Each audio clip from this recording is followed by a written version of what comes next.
Hello दोस्तों, मैं history notes में आपका स्वागत है। और अगर आप मेरे पेज पे नए हैं तो मेरे चैनल को सब्सक्राइब जरूर कर दें ताकि आने वाली वीडियो की अपडेट्स आपको मिलती रहे। तो दोस्तों, आज का जो हमारा क्वेश्चन है वो है, नाजीवाद की राजनीतिक, सामाजिक तथा आर्थिक विशेषताओं का वर्णन कीजिए। तो चलिए दोस्तों, शुरू करते हैं। 30 जनवरी 1933 को एडोल्फ हिटलर को जर्मनी का चांसलर नियुक्त किया गया। हिटलर का चांसलर नियुक्त होना एक संवैधानिक कार्य था। उसको संवैधानिक और कानूनी तरीके से चांसलर के पद पर नियुक्त किया गया। चांसलर की पदवी संभालने के बाद तेजी से हिटलर ने सत्ता अपने हाथ में केंद्रित कर ली।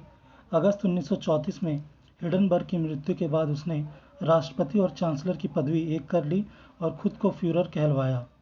बहुत तेजी के साथ हिटलर और उसके साथियों ने कुछ ऐसे कदम उठाए और कुछ ऐसी नीतियां लागू की कि जर्मनी में प्रजातंत्र अधिनायकवाद में परिवर्तित हो गया।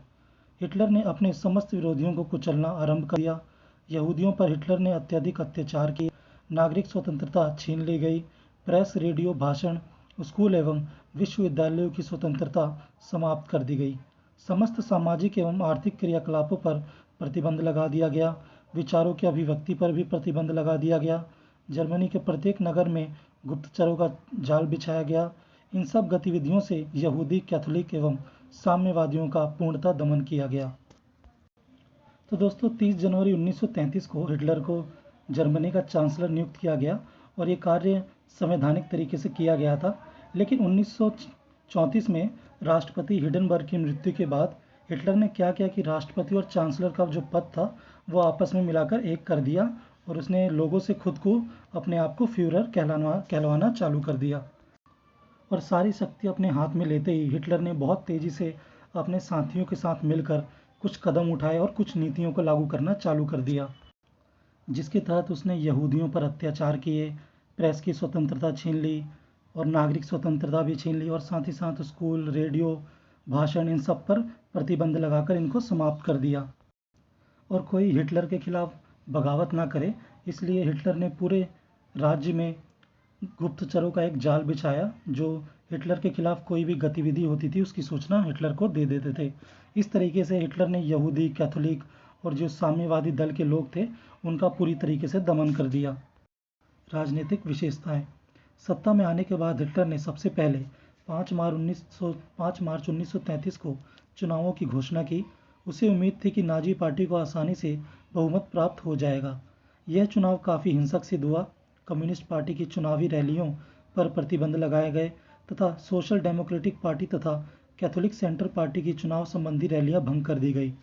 27 फरवरी को रिचस्टैग यानी जर्मनी की संसद भवन में आग लगा दी गई। इस घटना के लिए कम्युनिस्ट पार्टी को दोषी ठहराया गया। कम्युनिस्ट नेताओं को हिरासत में लिया गया और जर्मनी में सेना का शासन लागू कर दिया गया। तो दोस्तों, हिटलर ने सत्ता में आते ही सबसे पहले चुनाव की घोषणा की, क्योंकि उसे उम्मीद थी कि इस चुनाव में उसको बहुमत मिलेगी और नाजी पार्टी जीत जाएगी। लेकिन इस चुनाव में काफ़ी हिंसक गतिविधियां हुई। बदले में जो हिटलर था उसने कम्युनिस्ट पार्टी की रैलियों पर प्रतिबंध लगा दिए। Social democratic party, Catholic centre party, इन सब की जो चुनावी रैलियां थी उन सबको इसने भंग कर दिया। और साथ ही साथ इसने आगे चलकर जो जर्मनी की संसद थी उसमें भी आग लगा दी और इस घटना का जो जिम्मेदार था उसने कम्युनिस्ट पार्टी को ठहराया, जिसके लिए उसने कम्युनिस्ट पार्टी के जो नेता थे उन सब पर मुकदमे किए, उन सबको जेल में डाल दिया और इस तरीके से उसने जर्मनी पर सेना का शासन लागू कर दिया।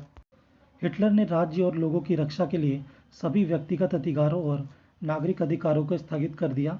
चुनाव में हिटलर की national socialist German workers party को 43.9% अर्थात 228 सीटें मिली। सभी दलों के समर्थन के साथ हिटलर ने राइखस्टैग में अधिकार अधिनियम पारित करवाया। इस अधिनियम द्वारा हिटलर ने राइखस्टैग के अधिकार कम कर दिए। इस प्रकार जर्मन प्रजातंत्र का पतन हो गया। मजदूर संघ को भंग कर दिया गया। उनके स्थान पर नाजी लेबर फ्रंट की स्थापना की गई। सभी राजनीतिक दलों पर प्रतिबंध लगा दिए गए। जर्मनी में केवल एक ही राजनीतिक दल रह गया और वह था नाजी दल। तो दोस्तों, हिटलर ने राज्य और लोगों के जो रक्षा के लिए जो सभी व्यक्तिगत अधिकार थे, नागरिक अधिकार, उन सबको उसने स्थगित कर दिया और जो चुनाव हुआ उसमें हिटलर की नाजी पार्टी को 43.9% यानी कि 228 सीटें मिली। जिसके बाद हिटलर ने एक अधिकार अधिनियम पारित करवाया जिसके तहत उसने राइक्सटैग यानी कि संसद के जो अधिकार थे उसको कम कर दिए, और इस तरीके से उसने जर्मन प्रजातंत्र को बिल्कुल ही समाप्त कर दिया। आगे उसने जो मजदूर संघ थे उसको समाप्त कर दिया और उसके स्थान पर नाजी लेबर फ्रंट की स्थापना की, और जिसके बाद उसने जो राजनीतिक दल थे उस पर भी प्रतिबंध लगा दिए, जिसके चलते जर्मनी में केवल एक ही राजनीतिक दल रह गया था और वो था नाजी दल। 1933 के अंत तक हिटलर एक दलीय राज्य का नेता था और राइक्सटैग का प्रत्येक सदस्य नाजी था, किंतु बड़े बड़े व्यवसायियों, सेना, पुराने अमीर वर्ग और राष्ट्रपति की शक्ति पहले की भांति बनी रही। तो दोस्तों 1933 समाप्त होने तक हिटलर जो था वो एक दलीय राज्य का नेता था, और जो राइक्सटैग जो संसद थी उसमें जितने भी सदस्य थे वो सब नाजी पार्टी के थे। लेकिन इसके बावजूद भी जर्मनी में जो बड़े व्यवसायी थे, सेना, पुराने अमीर वर्ग और राष्ट्रपति, इन सबकी जो शक्ति थी वो पहले की भांति ही बनी रही। नाजी दल में एक भाग उग्र और पूंजीवाद विरोधी विचार रखता था। सबसे उग्र नाजी अर्नेस्ट रोम था, जो एसए का नेता था। रोम ने सलाह दी कि सशस्त्र सेनाओं एसए और एसएस सभी युद्ध समूहों को नए रक्षा मंत्रालय के तहत समान दर्जा प्रदान किया जाए और उन्हें पीपुल्स आर्मी के रूप में संगठित किया जाए तथा एकाधिकार पर प्रतिबंध लगाया जाए। किंतु 30 जून 1934 को हिटलर ने एसएस को आदेश दिया कि वह एसए के नेताओं को चुन चुन कर मारे। उसने रोम को गिरफ्तार करवाया और बाद में उसे गोली मार दी। एसएस एक ऐसा दल बन गया जिसने नीचे से उठने वाली आवाज़ों को निर्ममता से दमन किया और लोगों को राज्य के सर्वोच्च नेता के प्रति पूर्ण समर्पण के लिए राजी किया। अगस्त 1934 में हिंडनबर्ग का देहांत हो गया और हिटलर ने राष्ट्रपति का पद भी संभाल लिया। इसके बाद से सभी सैनिकों को फ्यूरर और चांसलर की शपथ लेनी होती थी। राजनीतिक बदलाव के साथ साथ न्याय व्यवस्था और न्याय संबंधी संस्थाओं में भी बदलाव दिखाई देने लगे। तो दोस्तों नाजी दल में भी उस समय कुछ समूह थे, जिसमें से एक एसए था और उसका जो नेता था वो था अर्नेस्ट रोम।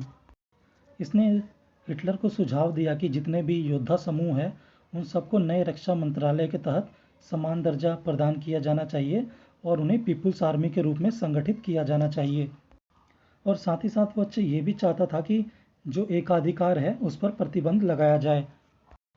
लेकिन हिटलर ने इसकी एक ना सुनी और 30 जून 1934 को हिटलर ने एसएस, जो कि एक और समूह था नाजी दल में, उसको आदेश दिया कि वो एसए के जितने भी नेता हैं सबको मार डाले, जिसके चलते इस प्रक्रिया में कार्रवाई की गई और रोम को गिरफ्तार कर लिया गया और आगे चलकर उसे भी गोली मार दी गई।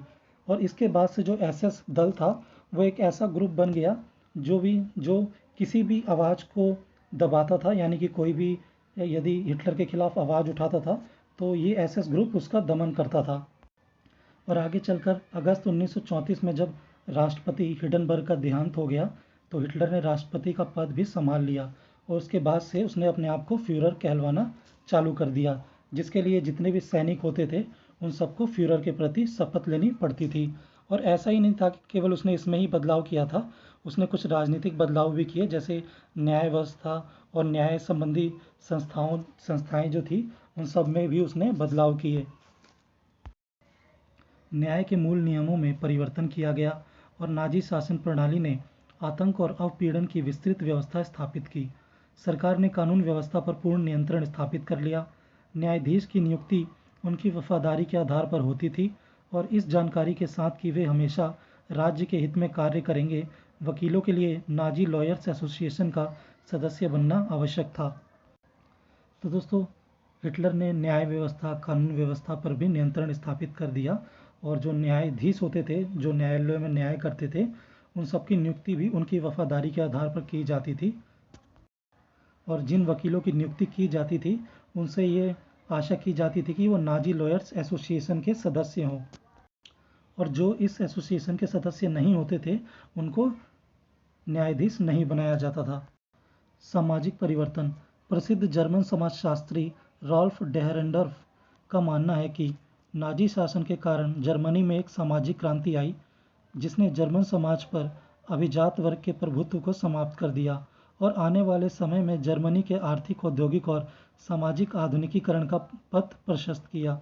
नाजी पार्टी ने प्रेस, कला, साहित्य, संस्कृति, संगीत और रेडियो सभी पर नियंत्रण लगाया और लोगों की सोचने की शक्ति को नियंत्रित किया।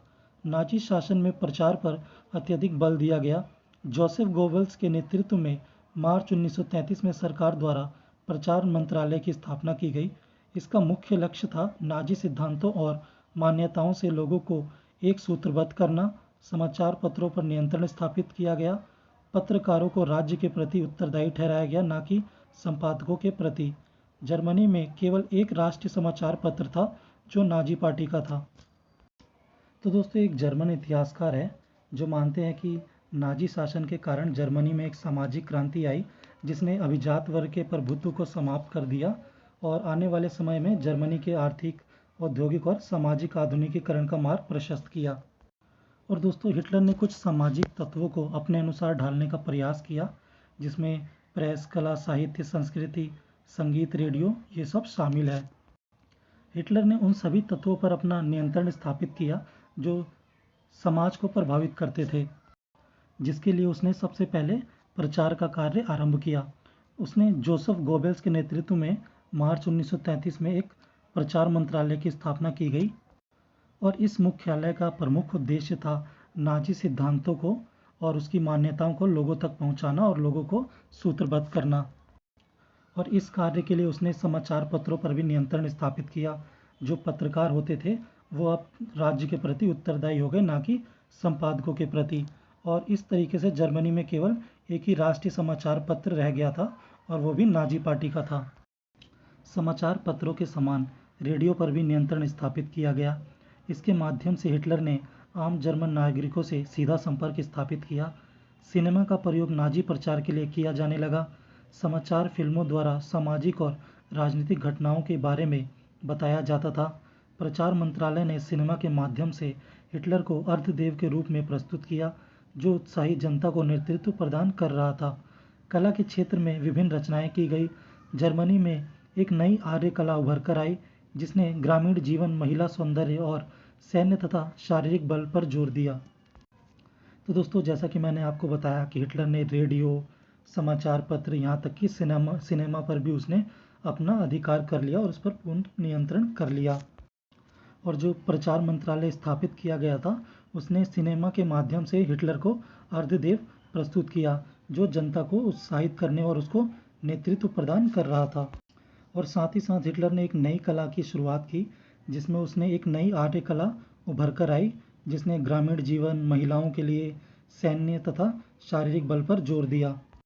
नाजी शासन का एक मुख्य लक्ष्य लोगों को नाजी विचारों से शिक्षित करना था। समाज पर नाजी विचारों को थोपने के लिए शिक्षा का क्षेत्र अपनाया गया। यहूदियों को सांस्कृतिक जीवन से अलग कर दिया गया। स्कूलों में व्यायाम प्रशिक्षण पर बल दिया गया। नाजी विचारधारा के अनुकूल पुस्तकें लिखी गई और हिटलर द्वारा लिखी गई मैन कॉफ शिक्षा का केंद्र बिंदु बन गया। यहूदियों को अध्यापन से मुक्त कर दिया गया। नस्लवाद के सिद्धांत के तहत यह बताया गया कि आर्य जर्मन सर्वोत्तम है और यहूदी सभी बुराइयों को जन्म देने वाले हैं। नाजी शासन ने युवा लड़के और लड़कियों के भविष्य के लिए उनके प्रशिक्षण पर बल दिया।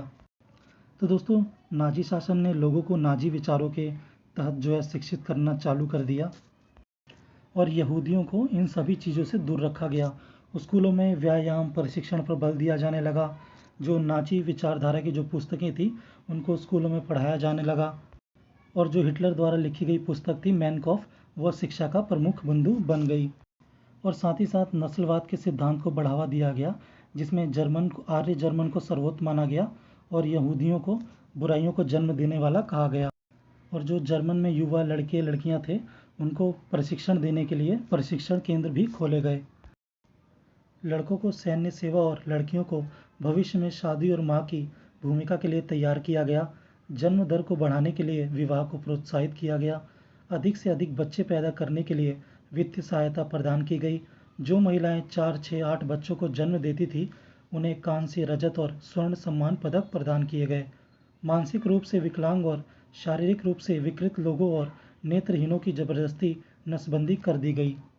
तो दोस्तों, लड़के और लड़कियों को अलग अलग तरह की प्रशिक्षण दिए जाने लगे, जैसे लड़कों को सैन्य सेवा के लिए और लड़कियों को भविष्य में एक अच्छी माँ बनने के लिए जो है प्रशिक्षण दिया जाने लगा। और केवल इतना ही नहीं, जन्म दर को बढ़ाने के लिए विवाह को प्रोत्साहित किया गया। अधिक से अधिक बच्चे पैदा करने के लिए आर्थिक सहायता दी गई और साथ ही साथ जो महिलाएं 4, 6, 8 बच्चों को जन्म देती थी उनको कांस्य, रजत और स्वर्ण पदक से सम्मानित किया जाता था।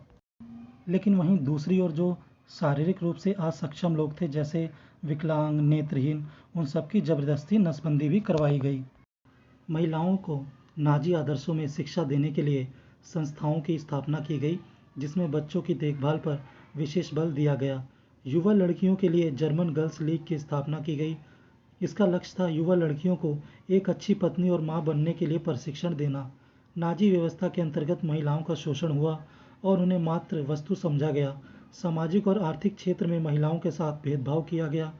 एक अध्यादेश जारी कर सभी संगठनों में उच्च पदों से महिलाओं को हटाया गया। यह भी कहा गया कि सभी विवाहित महिलाओं को अपनी नौकरी छोड़नी पड़ेगी। महिलाओं के प्रति नाजी शासन का दृष्टिकोण पितृसत्तात्मक था। इसके बावजूद महिलाओं ने बड़ी संख्या में नाजी शासन को अपना समर्थन प्रदान किया। बड़ी संख्या में जर्मन महिलाएं नाजी दल की ओर आकर्षित हुई।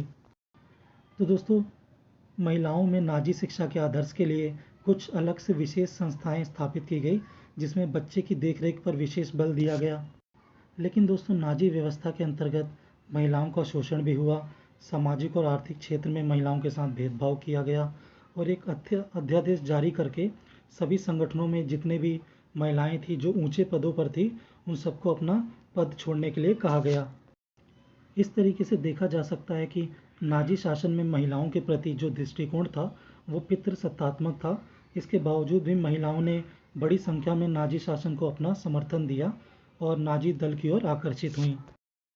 आर्थिक विशेषता। हिटलर जब सत्ता में आया तब उसके पास कोई आर्थिक नीति नहीं थी, किंतु सत्ता में आने के बाद नाजियों के लिए यह अनिवार्य हो गया कि वह एक आर्थिक नीति अपनाएं। इसके साथ साथ अर्थव्यवस्था को भविष्य में होने वाले युद्ध के लिए तैयार करने का आर्थिक विचार भी नाजी जर्मनी में लोकप्रिय हुआ। 1933 से 36 की अवधि में बेरोजगारी को कम करने के लिए राज्य ने रोजगार स्थापित करने का प्रयास किया। इस अवधि में आर्थिक नीति का संचालन डॉक्टर हेजलमर स्कार्ट द्वारा किया गया। 1933 में इन्हें बैंक का राष्ट्रपति नियुक्त किया गया। 1934 में उन्होंने नई योजना लागू की।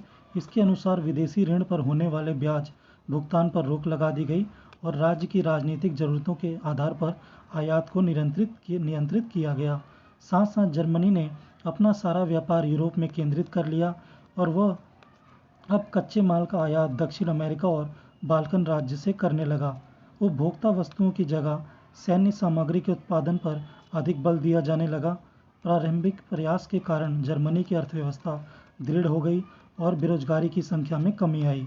यह इसलिए संभव हो पाया क्योंकि राज्य ने रोजगार को बढ़ावा देने के लिए बहुत सी योजनाएं चलाईं, सार्वजनिक निर्माण कार्यक्रम शुरू किया, बड़े बड़े भवन बनाए गए और जर्मनी में राजमार्गों का निर्माण किया गया। तो दोस्तों, हिटलर ने आर्थिक क्षेत्र में सबसे पहले बेरोजगारी को कम करने का प्रयास किया, जिसके लिए हिटलर ने डॉक्टर हेजलमर स्कैट को बैंक का राष्ट्रपति नियुक्त किया और उसने 1934 में एक नई योजना लागू की।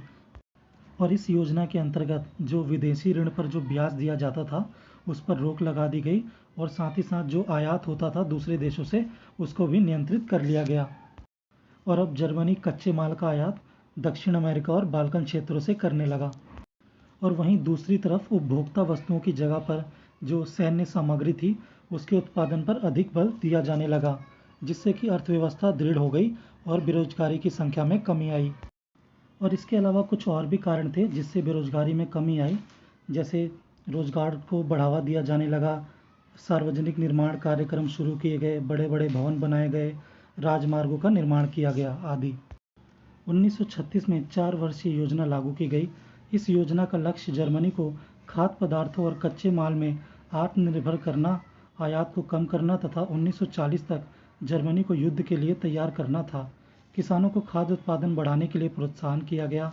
रबड़, तेल, कपड़ा उद्योग और राज्य द्वारा आर्थिक सहायता प्रदान की गई, किंतु यह 4 वर्षीय योजना पूर्ण रूप से जर्मनी को आत्मनिर्भर नहीं बना पाई। और दोस्तों, नई योजना के बाद 1936 में 4 वर्षीय योजना लागू की गई और इस योजना का लक्ष्य था खाद्य पदार्थों और कच्चे माल में जर्मनी को आत्मनिर्भर बनाना, आयात को कम करना और साथ ही साथ 1940 तक जर्मनी को युद्ध के लिए तैयार करना। इसके लिए किसानों को खाद्य उत्पादन बढ़ाने के लिए प्रोत्साहित भी किया गया और उन्हें आर्थिक सहायता भी प्रदान की गई। लेकिन इसके बावजूद भी ये 4 वर्षीय योजना पूरे तरीके से जर्मनी को आत्मनिर्भर नहीं बना पाई। 1938 तक जर्मनी महामंदी के प्रभाव से बाहर आ चुका था। राष्ट्रीय आय में 20% बढ़ोतरी हुई। जर्मनी में खाद्य खपत में 18% की बढ़ोतरी हुई। कपड़ों की बिक्री में 25% और फर्नीचर तथा घरेलू सामान की बिक्री में 50% बढ़ोतरी हुई। मजदूरों के वेतन में वृद्धि हुई, किंतु उनके काम करने के घंटों में बढ़ोतरी भी की गई। इसके साथ साथ विशेष संस्थाएं स्थापित की गई जिन्होंने श्रमिकों के काम करने के घंटे तथा खाली समय दोनों पर ही नियंत्रण स्थापित किया। इसके साथ साथ यह भी देखने को मिलता है कि जर्मन अर्थव्यवस्था के पुनरुत्थान का मुख्य लाभ समाज के आर्थिक दृष्टिकोण से संपन्न वर्ग को ही मिला। ब्रेचर का मानना है कि नाजी ने आर्थिक क्षेत्र में कोई सुसंगत नीति नहीं अपनाई। अपनी आर्थिक नीति द्वारा हिटलर अधिकतर लोगों का समर्थन प्राप्त करना चाहता था और साथ ही जर्मनी को सैन्य और औद्योगिक शक्ति के रूप में स्थापित करना चाहता था। तो दोस्तों, हिटलर की आर्थिक नीति का सकारात्मक प्रभाव पड़ा, तो वहीं मजदूरों के वेतन में वृद्धि की गई, लेकिन इसके बावजूद भी उनके जो काम करने के घंटे थे उसको बढ़ा दिया गया और इसके साथ साथ एक संस्था स्थापित की गई जो मजदूरों के काम करने के घंटे और उनके खाली समय दोनों पर नियंत्रण रखती थी। लेकिन दोस्तों, इन सब के बावजूद भी आर्थिक नीति का जो प्रमुख लाभ जो प्राप्त हुआ वो केवल अभिजात वर्ग यानी कि संपन्न वर्ग को ही मिला। इसीलिए विद्वान ब्रेचर कहते हैं कि हिटलर की आर्थिक नीति का कोई सकारात्मक प्रभाव नहीं हुआ, वह केवल लोगों का समर्थन प्राप्त करना चाहता था और जर्मनी को सैन्य और औद्योगिक शक्ति के रूप में स्थापित करना चाहता था। नाजी शासन मानवता के विरुद्ध था क्योंकि इसने सत्ता में आते ही प्रजातंत्र को समाप्त कर दिया और अधिनायकवाद को लागू किया। इसने यहूदियों का निर्ममता से दमन किया और नागरिक अधिकारों को समाप्त कर दिया। हिटलर ने नाजी जर्मनी को एक राष्ट्र और एक राज्य का दर्जा प्रदान किया और सभी लोगों को अपने प्रति निष्ठावान बनाने के लिए सांस्कृतिक और सामाजिक कार्य किए। नवयुवकों को शारीरिक प्रशिक्षण दिया जाता था।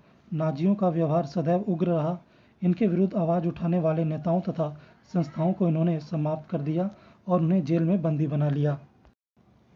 तो दोस्तों, इसी के साथ हमारा ये टॉपिक भी समाप्त हुआ और कमेंट करके ज़रूर बताएं कि आपको कैसा लगा और वीडियो को लाइक करना मत भूलिएगा। तो चलिए मिलते हैं नेक्स्ट टॉपिक में और इसे देखने के लिए आपका बहुत बहुत शुक्रिया।